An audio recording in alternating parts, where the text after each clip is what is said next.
So, ayun nga guys, umorder ako nitong package from Oink Station at talaga namang putok-batok itong mga pagkain na ito.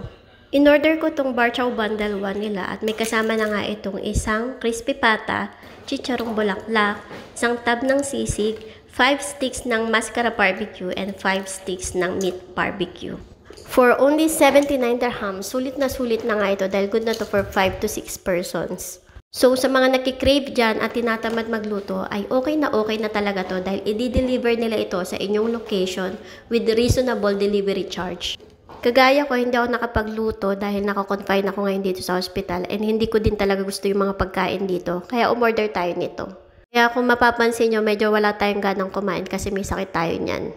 Ay, wala pa tayong gana nyorn. Siyempre, masarap yan inuman ng Pepsi. Popost ko na lang sa comment section yung details para maka-order din kayo. On station, bikini men. Sarap.